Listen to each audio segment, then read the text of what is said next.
Hey, what's up, YouTube? Welcome to the Knicks Cave.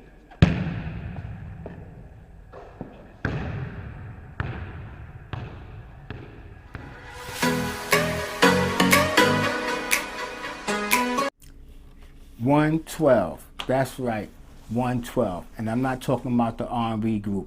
I'm talking about that's how much the Knicks scored when they beat the Utah Jazz last night. Austin Rivers. Let's talk about Austin Rivers. He didn't play the first 5 games due to, a hamstring. But once the man got into the game, what can I say? He reminded me of his father, bringing the old joy back to the Knicks. Y'all remember that Doc Rivers when he played for the New York Knicks? I'm gonna have to get his jersey just in honor of his son, hanging up on my wall, because Austin Rivers is making me think of Doc Rivers. Doc Rivers wasn't a big time scorer when he played for us, but he got all that little things done. He played hard defense, gave the ball to Patrick when Patrick needed. I mean, Doc Rivers was the man back then. Not the man, but he was one of the better point guards. We didn't really have that many great point guards after him. But let's talk about his son. His son shot 4 3-pointers back to back. 1, 2, 3, 4 3-pointers. Then to end that off, he hit a last minute floater, hit the buzzer beater, bow, floating. Well, when we first signed Austin Rivers, I was talking to one of my boys out there, we signed Austin Rivers, we got such and such, and these guys was laughing at me. They were like, you got who? Austin Rivers? Burke? Man, Elton Payton? But look what the Knicks is doing with these guys. I'm going to even say so-called rejects. Well, Austin Rivers ain't reject because Austin Rivers chose to come here. We went out and we got him. Payton chose to get here, but let's be realistic. Payton wasn't getting too many better offers last year, so he came here. But Payton is doing his thing this year as well. I mean, last year he was, we was yelling for his head. Right now, I'd say Payton could give us a good 8, 10, 12 minutes in the first quarter. Let Austin Rivers let Quigley come in and do their thing, mix it up with R.J. Barrett. R.J. Barrett had a good game last night, but still, he do the little things. He get the ball out to certain people when they need the ball. He play defense better than some people I know. I ain't gonna mention no name, but Dennis Smith. Well, anyway, I don't think Dennis Smith gonna be here long. But let's get back to the game. When everybody was thinking Utah was coming in for an easy win, the Knicks left with a grin. And I'd say we're going to do it again because we got OKC up, and I really don't see OKC beating us. The only way they beat us is that the Knicks get caught on their own hype and start believing that they didn't have to play the way they've been playing. But I doubt it because we got a super coach. That's right, I said a super coach. You got super teams out there, but nobody ever talk about the super coach since Phil Jackson, and we got a super coach. And let me slow down a little bit. I'm talking a little fast, but I really never consider Phil Jackson to be a super coach. He always had the best players in the league, so that's why he was winning championships. Let's be realistic. But Tom Thibodeau, he always got the best out of he can get out of scrappy players.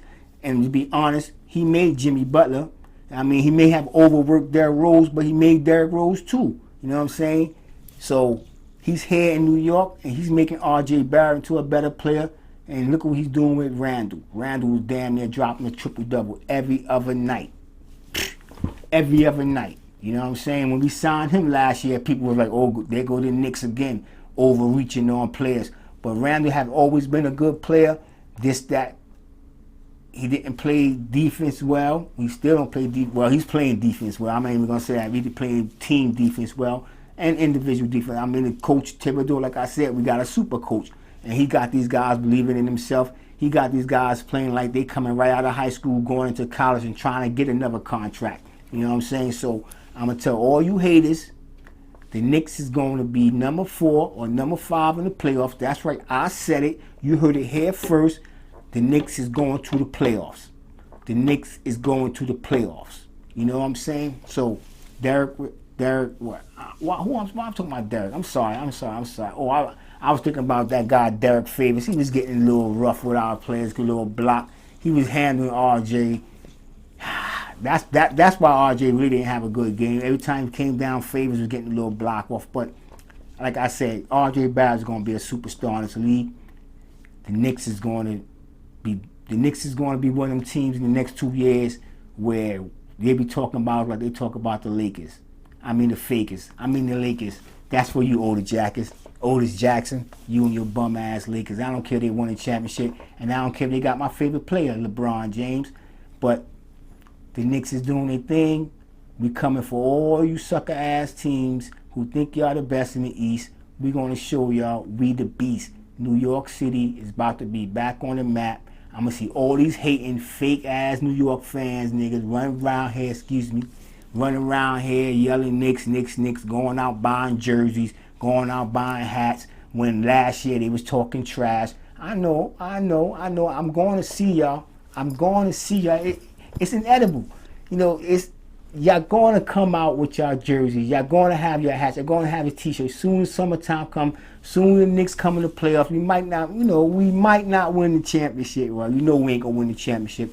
But I guarantee you, when we get in the playoffs, we going to the second round, might go to the third round, but we definitely going to go to the second round. Whoever we play, we going to give them the run for the money, because it's the Knicks. It's the New York Knicks. And you got to have faith in the Knicks. It's been a few years.